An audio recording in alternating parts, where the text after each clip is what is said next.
마가복음 14장 32절로 42절까지 뜻을 생각하시면서 한 목소리로 함께 읽도록 하겠습니다. 그들이 겟세마네라 하는 곳에 이르매 예수께서 제자들에게 이르시되 내가 기도할 동안에 너희는 여기 앉아 있으라 하시고 베드로와 야고보와 요한을 데리고 가실새 심히 놀라시며 슬퍼하사 말씀하시되 내 마음이 심히 고민하여 죽게 되었으니 너희는 여기 머물러 깨어 있으라 하시고 조금 나아가사 땅에 엎드려 될 수 있는 대로 이 때가 자기에게서 지나가기를 구하여 이르시되 아빠 아버지여 아버지께서는 모든 것이 가능하오니 이 잔을 내게서 옮기시옵소서.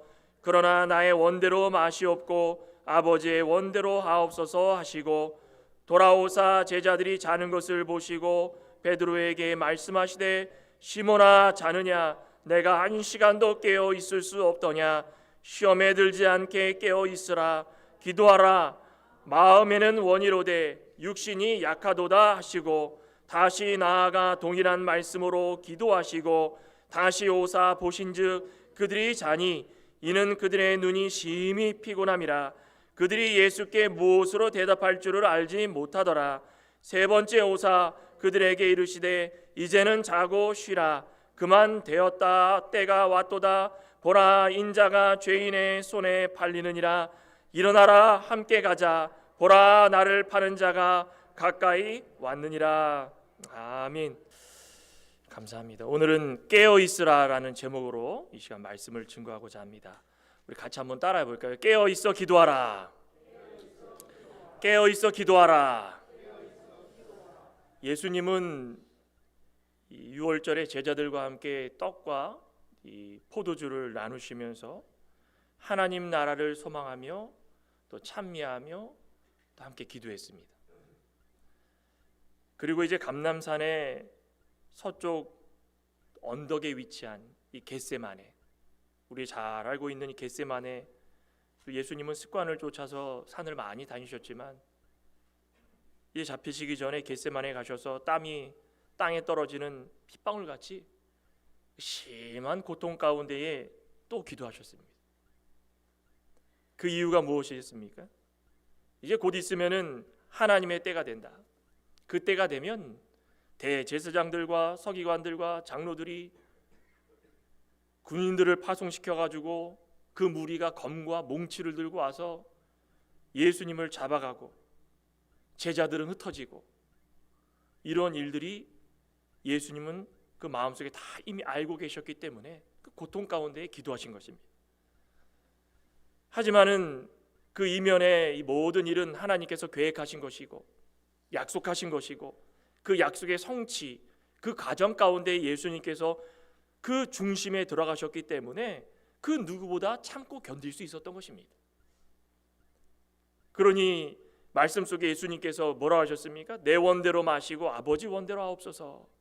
자신의 뜻은 조만큼도 반영되지 않더라도 하나님의 뜻이 다 이루어지기를 소망하고 온전히 하나님께 맡기오니 그냥 저를 하나님의 뜻대로 인도해 주시옵소서. 구원 역사에서는 이렇듯 기도가 빠져서는 안 됩니다. 아파도 기도하고 슬퍼도 기도하고 고통 속에 기도하고 그 기도가 내 뜻이 아닌 하나님의 뜻대로 할 때에 더 아름다운 기도가 될 수 있다는 것입니다. 하나님께서 준비하신 모든 과정이 다 고난이고 시험과 유혹이라 할지라도 담대하게 통과할 수 있는 이유는 우리에게 기도가 있기 때문입니다. 기도할 수 있을 때에 하나님이 능력을 부어주시고 기도할 수 있을 때에 우리가 하나님의 뜻대로 모든 일들을 성취해 나갈 수 있다는 것입니다. 이제 고난주간입니다. 매해마다 특별히도 이 기간을 고난주간으로 삼는 이유는 우리도 좀 기도해보자. 고통 가운데에 씨름하면서 하나님의 뜻을 이루고자 했던 예수님의 마음을 조금은 좀 알아보자. 이 고난기간 동안에 기도에 집중하고 하나님의 뜻이 무엇인지를 좀 알려고 노력하고 그것을 통하여서 하나님이 주시는 구원의 역사가 얼마나 큰지를 다시 한번 깨닫고 감사하자. 이게 우리 고난주간의 의미 아니겠습니까? 아무쪼록 이 고난주간을 앞두고 우리는 다시 한번 마음을 다잡고 이 고난 주간에 기도에 집중하는 우리 믿음의 신실한 종 되시기를 간절히 소망합니다. 첫째로는 이 고통이 너무 클 때에도 기도해야 됩니다. 이 곧 있으면은 12 제자 중에 한 명이었던 가룟 유다가 배신을 하고 대제사장에게 은 30에 예수님을 넘길 테니 나에게 그 돈을 달라.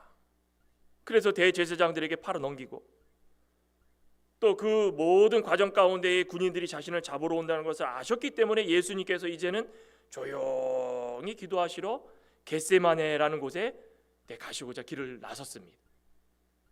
우리 본문 한번 볼까요? 32절부터 그들이 겟세마네라는 곳에 이르매 예수께서 제자들에게 이르시되 내가 기도할 동안에 너희는 여기 앉아 있으라 하시고 베드로와 야고보와 요한을 데리고 가실새 심히 놀라시며 슬퍼하사. 예수님이 제자들 다 데리고 가신 거 아닙니다. 8명의 제자는 가룟 유다 빼고 8명의 제자는 거기 앉아 있으라고 하고 베드로와 야고보와 요한 늘 같이 다녔던 애 제자였던 사랑하는 제자였던 이 3명, 이 셋을 데리고 겟세마네로 향하셨습니다. 겟세마네의 뜻이 무엇이었습니까? 올리브 기름을 짜내는 것입니다. 짜내는 것. 예수님께서는 그것을 의미적으로도 아셨기 때문에 일부러 더 겟세마네로 가신 것 같습니다.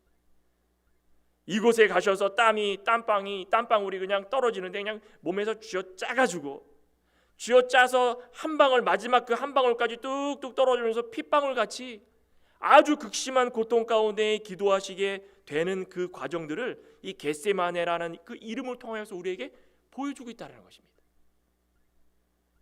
그 예수님의 마음이 어떠셨습니까?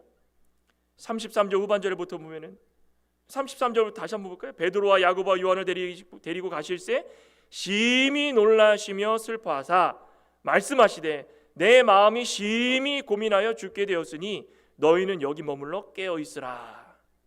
심히 놀라시며 슬퍼하사 내 마음이 심히 고민하여 죽게 되었으니 이제 잠시 후면은 십자가에 달려가지고 못 박히시고 죽게 될 것에 대해서 다 알고 계셨기 때문에 그거 근심이 되고 깊은 번민에 쌓여가지고 지금 이 순간에 기도를 하지 않으면 안 되겠다라고 예수님이 다짐을 하신 것입니다. 예수님은 완전하신 하나님이십니다. 또한 성부 하나님의 계획 가운데 이 땅에 오셔서 그냥 오신 것이 아니라 완전하신 사람으로 우리의 육신의 죄를 씻어주기 위해서 이 세상 가운데 용서와 회복을 위한 그 단 순결한 예물은 오직 예수 그리스도뿐이었습니다. 그러니 그 예물이 되려면 완전한 사람으로 이 세상에 오셔야 되는 것입니다. 그러니 완전한 하나님, 완전한 사람, 우리의 죄를 씻으시려고 이 세상에 오셔서 사람의 몸을 입고 오셨기 때문에 그 죄를 감당하실 때마다 얼마나 고민이 되고 얼마나 슬프고 얼마나 아프고 얼마나 갈등이 되겠습니까? 이 인성을 입고 오셨기 때문에 사람의 몸을 입고 오셨기 때문에 우리가 겪고 있는 모든 것들을 다 겪으신다는 것입니다. 다른 점은 무엇입니까?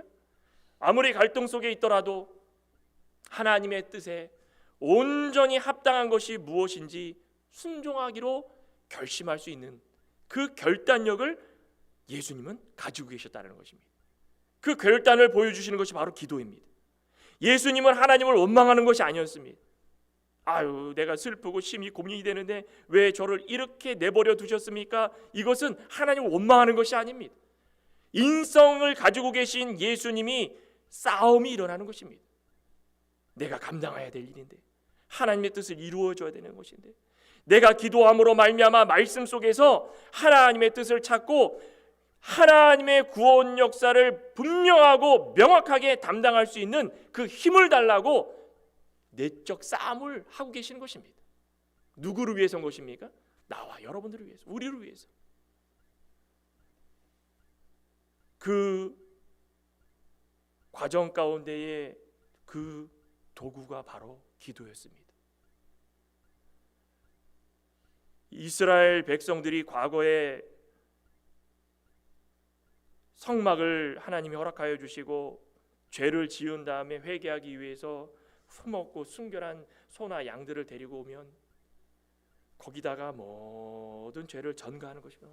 머리에다가 직접 안수를 하고 자신이 죄 지은 거 다 전가해가지고 그 더러워진 것들을 다 씻어내고 그거를 다 쪼개고 찢어서 바르고 분리해서 태워서 완전한 소각을 한 그 죄의 씻음을 그 당시에는 그렇게 표현을 했습니다.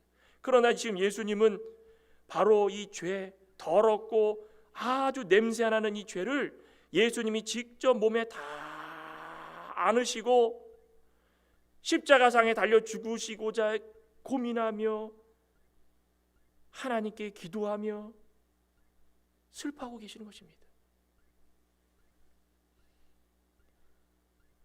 우리는 분명히 알고 있습니다.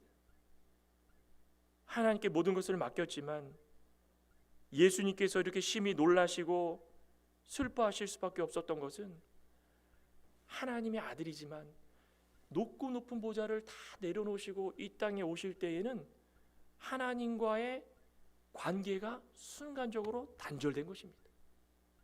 하나님, 저는 하나님의 아들이고 나는 완전하신 성부, 성자, 성령이 완전하신 하나님이고 내가 높고 높은 보좌에 있어도 전혀 문제가 안 되는 완전하신 하나님인데 예수님께서 그 모든 뜻을 이루시고자 이 세상에 오실 때는 전 인류를 위하여서 우리의 죄를 담당하시기 위해서 짊어지시기 위해서 하늘 영광 다 버리시고 하나님께서 영광 중에 모든 것들을 누리실 것들을 다 버리시고 순간 단절된 것입니다.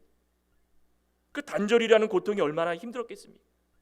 그러니 놀라시고 슬퍼하시고 고민하시고 죽게 되어서 이제는 기도할 수밖에 없겠구나. 우리는 이 단절의 고통이 얼마나 큰지를 기억해야 되는 것입니다. 우리도 신앙생활 가운데에 예수님이 겪으신 이 조그만 이 순간적인 이 구원을 위한 단절도 우리는 별거 아닌 것처럼 여기지만 우리가 일상 동안에 살아가면서 느끼는 그런 단절들 가운데 우리가 느끼는 단절 얼마나 많이 있습니까? 관계의 단절, 또 교제의 단절, 또 관심의 단절, 사랑의 단절, 우리 가운데 믿음을 위한 긍정적인 단절도 있지만 부정적으로 우리 생활 가운데에 믿음을 자라나지 못하게 막는 단절도 있다는 것입니다. 예수님께서 하나님과 단절된 것은 우리를 위한 것이 우리를 위한 것, 우리의 구원을 위한 것입니다. 그건 얼마든지 할 수 있는 것이고 감당할 수 있는 것이고 우리를 사랑하기 때문에 할 수 있는 것이고 하나님의 영광을 드러내기 위해서 할 수 있는 것이고 고통과 죽을 고비를 넘기면서까지도 심히 아파하지만 얼마든지 감당할 수 있는 단절이라는 것입니다. 그러니 기도함으로 말미암아 하나님과의 관계가 단절됐더라도 끝까지 참고 견딜 수 있다는 것입니다. 그런데 우리는 예수님의 이러한 모습을 보면서도 일상을 살아가면서 신앙생활을 하면서 믿음을 자라나지 못하게 가로막는 그런 단절이 수없이도 많습니다. 우리는 예수님을 닮아가고자 늘 기도하지 않습니까? 예수님 닮는 자가 됩시다. 우리는 예수님의 품성을 성품을 좀 닮으십다. 우리는 예수님을 따라다닙시다. 예수님의 제자가 됩시다. 제자 훈련도 막 받고 수없이 많은 훈련들을 받고 닮아가려고 노력을 해도 말만 닮아가는 것이지 실질적인 환경 가운데 모든 것들이 다 단절되는 경우가 많습니다. 이럴 땐 뭐 해야 되는 것입니까? 기도해야 됩니다. 기도해야 됩니다. 기도가 끊이면 안 되는 것입니다. 우리의 이기적인 생각과 우리의 판단으로 인해서 잘 지내던 교우와도 단절이 되고 교회 생활과도 단절이 되고 믿음과도 단절이 되고 단순히 눈에 보이는 교제를 중단하는 건 아닙니다. 단절이라는 말 속에는 무엇이 들어가 있습니까? 영적으로 단절이 됐다. 영적으로. 이럴 때는 어떤 게 답이겠습니까? 오늘 예수님께서 그대로 보여주셨죠? 내가 조금이라도 영적으로 단절이 되어서 기도가 나오지 않고 옆에 있는 교우들과 말하기도 싫고 교회 생활도 하기 싫고 믿음 생활도 접고 싶고 모든 것들이 다 부정적인 단절이 우리 가운데 있을 때에 예수님께서 우리 가운데 보여주셨던 정답은 딱 한 가지입니다. 어떻게 됩니까? 마음이 심히 놀라서 슬퍼하면서 고민되면서 죽게 될 그 심정으로 자신을 내려놓고 기도하라는 것입니다. 예수님께서 십자가상에 달려 죽기 전에 우리에게 보여주신 그 정답이 바로 이것입니다. 기도, 아무리 좋은 기도, 멋들어지는 기도, 그것이 중요한 것이 아니라 우리 가운데 단절됐던 그 모든 것들이 이어질 수 있는 회복의 기도가 우리에게 필요하다는 것입니다. 왜 예수님께서 십자가상에 달려 죽으셨습니까? 우리의 죄를 씻어주시고 하나님과 회복되기 위해서. 단절됐던 하나님과의 관계를 예수님께서 직접적으로 관여하셔서 이어주신 것입니다. 그때에 땀을 흘리시면서 땀방울이 그냥 막 핏방울처럼 땅에 뚝뚝 떨어지면서 마지막 그 한 방울까지 하나님 예수님께서 흘리시면서 하나님을 부르시며 심히 고통 가운데에 기도하시는 그 모습, 그 이유와 목적이 분명하지 않습니까?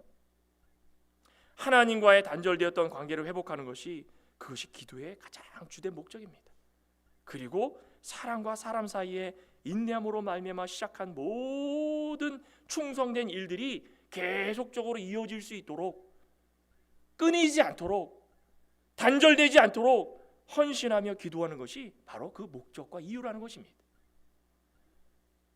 영적으로 어두워질 때에 우리는 잘 알고 있습니다. 영적으로 어두워지면 어떻게 됩니까? 당연히 기도가 나오질 않습니다. 눈을 감아도 기도가 나오질 않습니다. 영적으로 단절되면은 눈을 감으면 뭐가 나옵니까? 뭐가 나옵니까? 제일 꼴 보기 싫은 사람 얼굴. 눈을 딱 감으면 아닙니까? 저만 그런 겁니까? 죄송합니다. 눈을 딱 감으면 영적으로 단절되면은 어떤 일이 일어납니까? 찬송가도 안 나오고 어떻게 기도해야 될지를 모르겠고 제일 믿고 싫은 사람 얼굴만 떠오르고 앉아있으면 그냥 주여 이거 어떻게 하면 좋겠습니까? 아이고 이거 어떻게 하면 좋겠습니까? 내 이 마음속에 있는 결단이 부족하여서 단절된 것을 잊지 못하여서 예수 그리스도께서 우리에게 보여주신 그 역사가 분명히 우리 가운데 말씀 속에서 보여주고 있는데도 불구하고 우리는 심히 고민하고 죽게 되었다라는 그 마음을 통하여 가지고 하나님께 나아가서 기도해야 되는데 그것이 안 된다라는 것입니다.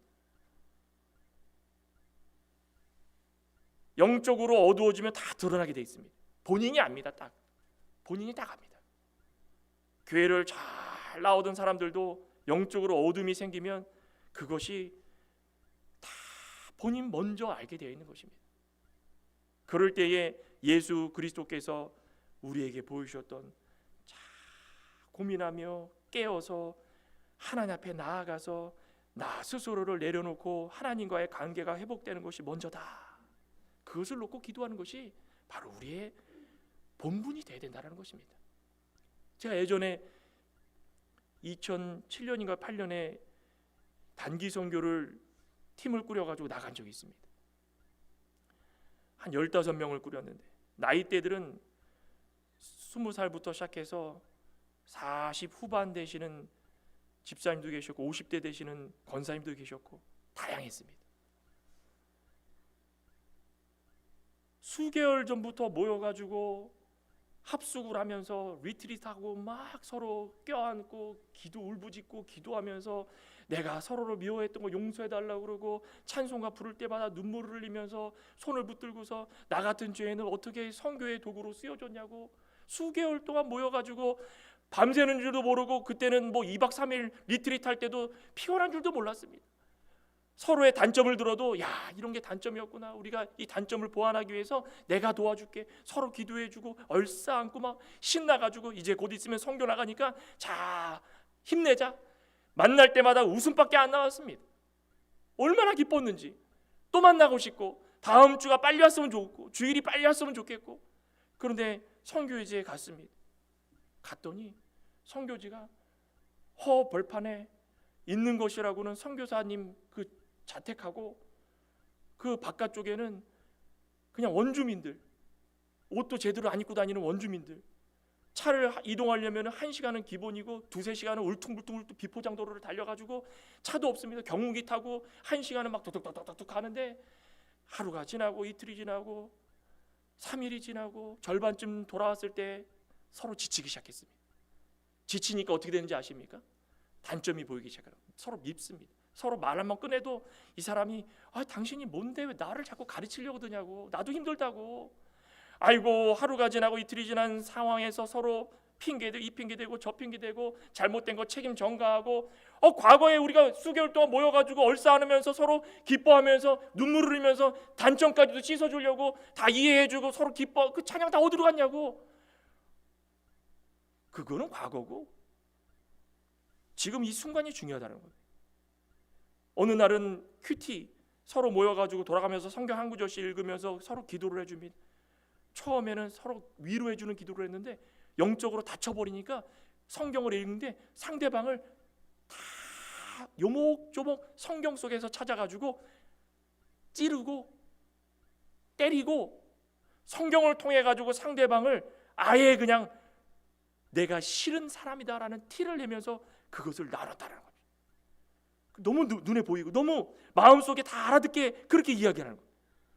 야, 우리가 예수님을 믿는 사람으로서 선교지에 와서 예수님의 사랑을 전하려고 하는데 이게 맞는 것인가? 그 다음날 경운기로 타고 오다가 큰 사고가 날 뻔했습니다. 그런데 다행히 아무도 안 다쳤습니다. 다 모여라. 자, 한 사람도 빠지지 말고 모이자. 우리가 왜 이렇게 됐냐? 우리 즐겁지 않았냐? 우리 준비할 때마다 기쁘지 않았냐? 우리가 여기 올 때 어떤 각오로 왔느냐? 이유가 무엇일까? 봤더니 영적으로 단절되고 기도가 나의 기도, 내 욕심으로 구하는 기도, 내 스스로 판단해서 내가 결과를 내는 기도, 허튼 기도, 잘못된 기도를 하고 있었다는 겁니다. 자, 모이자. 이제 우리는 기도하자. 서로 핑계대지 말고 우리가 잘못했던 거 서로 용서해주고 예수님께서 우리를 위해서 희생하신 그 모습을 보면서 우리 기도하자. 서로 눈물을 흘리면서 손을 붙들고 다 기도했습니다. 기도하고 나서 남은 5일 동안은 얼마나 기쁜지 과거에 그렇게 했던 모든 모습들을 다 뒤로 한 채 서로 필요한 거 있으면 그냥 갖다 도와주고 먹을 거 있으면 먼저 해주고. 우리는요, 믿음 생활에 있어서 우리가 기도를 나를 위해서 쓸 때가 너무 많다는 것입니다. 예수님이 기도를 본인을 위해서 쓰셨습니까? 예수님은 기도를 우리를 위해서 쓰신 것입니다. 죄로 말미암아 죽을 수밖에 없고 불쌍하고 영원한 형벌을 받아야 마땅한 저 사람들, 내가 모든 것을 다 내려놓고 이들을 위해서 기도합니다.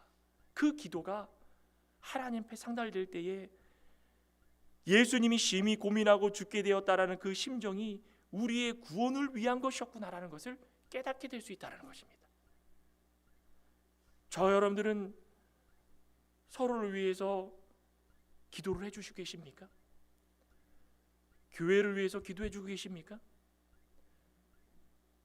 목사와 우리 운영위원회를 위해서 기도해주고 계십니까? 재직을 위해서 기도해주고 계십니까? 몸이 불편하신 분을 위해서 기도해주고 계십니까? 나는 일주일 동안 먹고 살기 바쁜데 그거 어떻게 시간을 냅니까? 예수님은 우리와 아무 관계 없습니다. 버리시면 끝입니다. 그런데 이렇게 고통 속에 기도하셨습니다. 고통 속에. 이제 고난주간입니다. 고난주간에 무엇을 해야 될지 한번 기억해 보시기 바랍니다. 저와 여러분들은 고난주간 동안에 어떤 고통이 있더라도 참으시기 바랍니다. 어떠한 아픔이 있더라도 견디시기 바랍니다. 단 이 일주일 고난기간 동안에 어떤 시험이 있더라도 어떻게 기도하라고 했습니까? 심히 놀라며 슬퍼하며 고민하며 죽게 되었다는 것을 마음속으로 알고 넘어지지 않도록 기도하시길 부탁드리겠습니다. 교회가 교회다워질 수 있는 것은 기도가 살아나야 되는 것입니다. 우리가 기도가 부족해서 너무 시험에 들 때가 많습니다. 조금만 아파도 시험, 조금만 사람하고 맞지 않아도 시험, 조금만 교회에 맞지 않아도 시험, 맞지 않아도 시험. 성도는 당연히 시험이 있어야 되지만 받지 않아야 될 시험까지도 다 그냥 내가 싸가지고 다 일부러 받아가지고 영적으로 어두워져서 포기할 때가 너무 많다는 것입니다. 우리 고난주간 동안에는 하나님 영광을 나타낼 수 있는 우리의 신앙이 되고 기도 생활이 되고 하나님을 즐거워하고 기뻐할 수 있는 아주 기억에 남는 그런 고난주간이 되기를 간절히 소망합니다. 간절히 소망합니다. 또 한 가지는 하나님의 뜻을 신뢰하며 기도해야 됩니다. 예수님께서 혼자 일어나서 3명의 제자를 떨어져 이제 걸어가십니다. 너네는 여기 있어라. 그리고 땅에 엎드려 기도하실 때에 하나님께서 계획하신 일, 온 인류의 죄를 지시고 고난 가운데에 십자가에 달려 죽어야 될 그때가 이제는 간절히 지나가기를 기도하고 계십니다. 우리 35절 보시면 지금 나아가사 땅에 엎드려 될 수 있는 대로 이때가 자기에게서 지나가기를 구하여 이르시되 아빠 아버지여 아버지께서는 모든 것이 가능하시오니 이 잔을 내게서 옮기시옵소서. 그러나 나의 원대로 마시옵고 아버지의 원대로 하옵소서. 예수님께서 십자가의 죽음을 피하기 위해서 이런 기도하신 거 아니라고 했습니다. 우리 잠깐 다른데 한번 찾아볼까요? 마가복음 10장 45절에 보시면 이런 말씀이 나옵니다. 마가복음 10장 45절에 인자가 온 것은 섬김을 받으려 함이 아니라 도리어 섬기려 하고 자기 목숨을 많은 사람의 대속물로 주려 함이라. 예수님께서 스스로 대속물로 주려 한다고 말씀하셨습니다. 그러니 이거 지금 죽음을 앞두고서 이거 슬퍼하며 십자가에 달려 죽는 것이 나는 이거 못하겠으니 좀 될 수 있으면 피하게 해달라고 기도한 것이 아니라는 것입니다. 예수님은 어떤 경우에도 이 세상에서 섬김을 받으려 하지 않으셨습니다. 단 하나의 목적이 있었다면 자신의 목숨을 온 인류를 위해서 십자가의 상의 대속물로 주려 하신 그것이 하나님의 뜻인 것을 알고 섬기려 하셨다는 것입니다. 다른 거 다 필요 없습니다. 다 이 한 가지 하나님의 뜻을 아는 것, 그것입니다.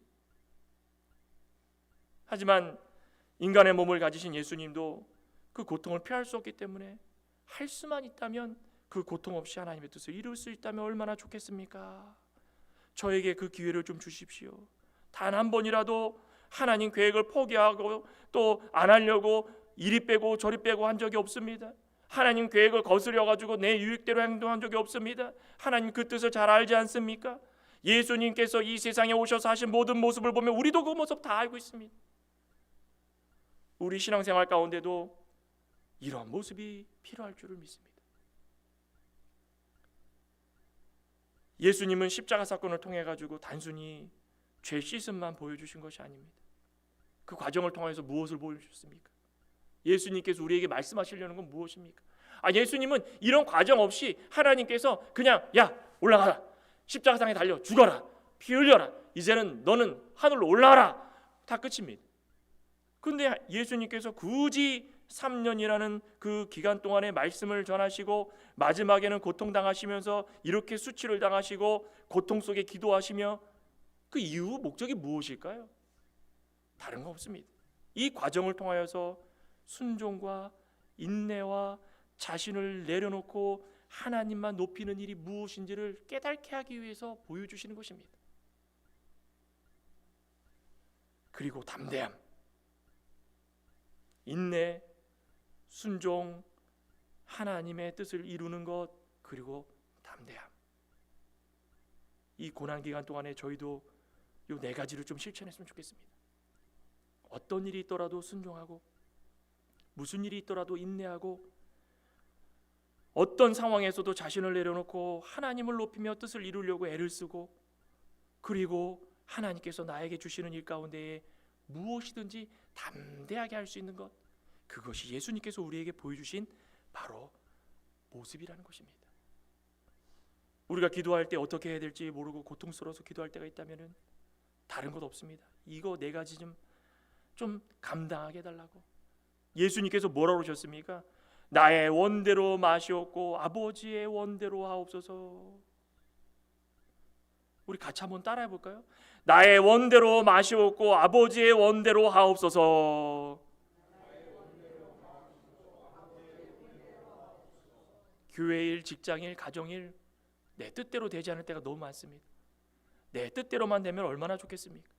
내 모든 작은 일부터 큰 일까지 아픔이 없으면 얼마나 좋겠습니까? 고통이 없으면 얼마나 좋겠습니까? 내 생각대로 평안하게 잘 이루어지면 얼마나 좋겠습니까? 하지만 이렇게 힘들고 어렵고 포기하고 싶고 돌파하지 못할 장애물이 내 앞에 떡하니 있을 때에 그때가 언제입니까? 그때가 언제입니까?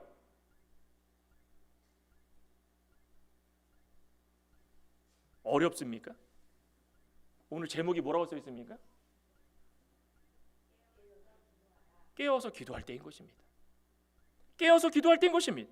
아니 우리가 모든 일 가운데 깨어서 기도하라고 그랬는데, 아니 무슨 일 가운데 교회 일이건 직장 일이건 가정 일이건 개인 일이건 간에, 아니 우리가 뭔 일을 하던 간에 자꾸 나를 넘어뜨리려고 하는 세력들이 계속 주위에서 마귀가 우는 사자처럼 삼킬 자를 두루 살피면서 으르렁 대는 거인 것처럼 우리 주위에서 자꾸 넘어뜨리려고 합니다. 그때는 다른 거 할 게 아니라 깨어서 기도하라는 거예요. 깨어서 기도하라.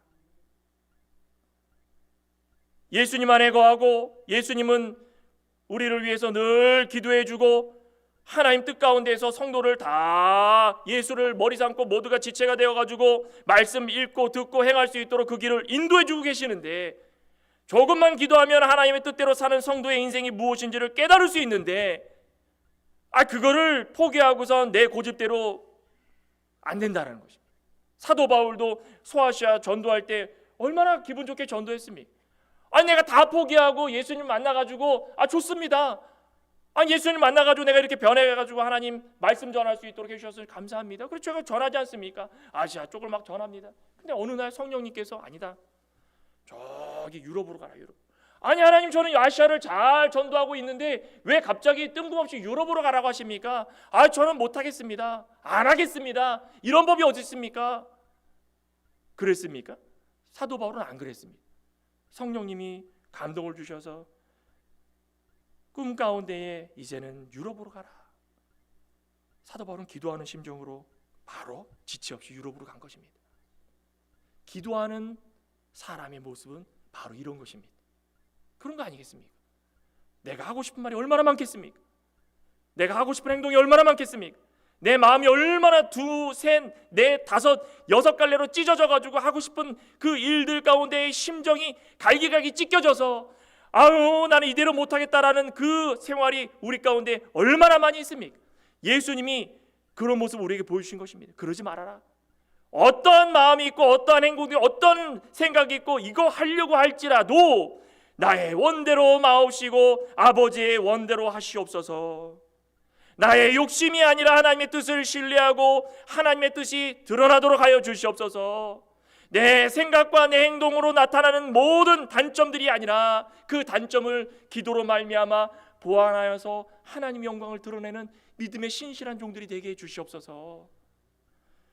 십자가에 달려 죽으시고자 이 과정들을 다 보여주시고 기도하시면서 애쓰시는 예수님이 우리에게 그것을 알려주고 있다는 것입니다. 시험에 들지 않게 기도하시기 바랍니다. 내려왔더니 제자들이 어떻게 하고 있습니까?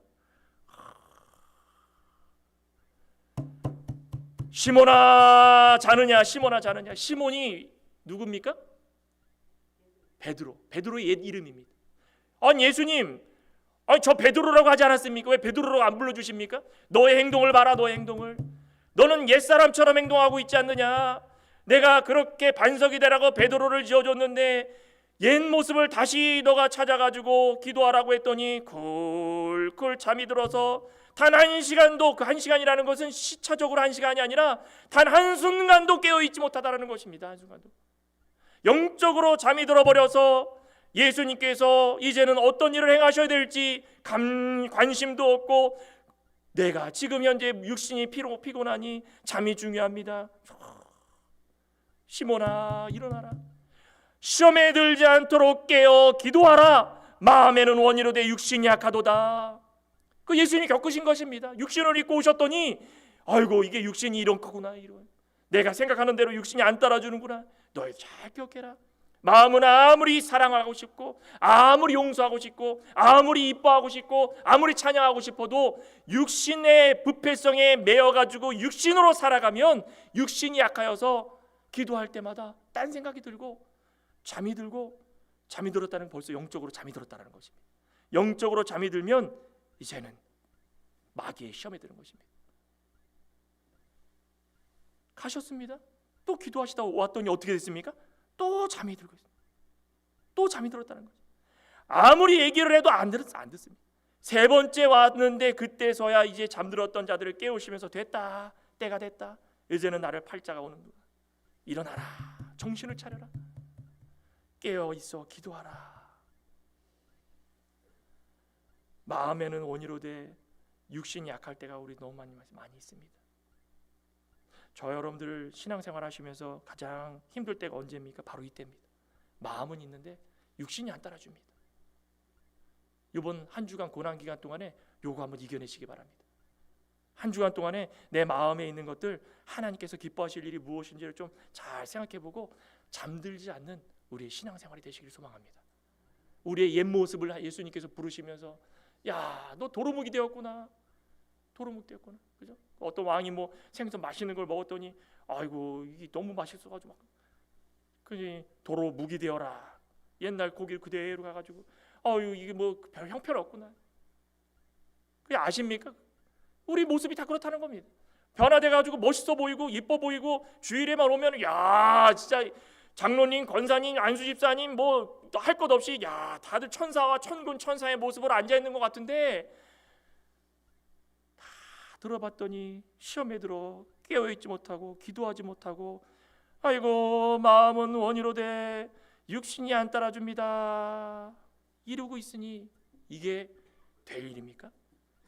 목사도 마찬가지입니다. 목사도 사람입니다. 마음은 그렇지만은 육신이 안 따라줄 때가 너무 많다는 거예요. 그럼 우리는 어떻게 됩니까? 어떻게 됩니까? 깨어 있어 기도해야 되는 것입니다. 우리 고난 주간입니다. 일주일 동안 각오하시기 바랍니다. 제가 첫 해에는 새벽 기도도 일주일간 했었는데 원체 안 나오시니까 요즘엔 저 혼자 하고 있습니다. 그렇지만 수요 예배도 있습니다. 수요 예배 3일 동안 지내시다가 수요 예배 참석하셔서 다시 한번 재정비하시고 또 3일을 보내셔서 고난 주간을 정말 기도하는 주간으로 깨어있는 주간으로 보내시는 저와 여러분 되시기를 간절히 소망합니다. 기도하시겠습니다. 하나님 감사합니다.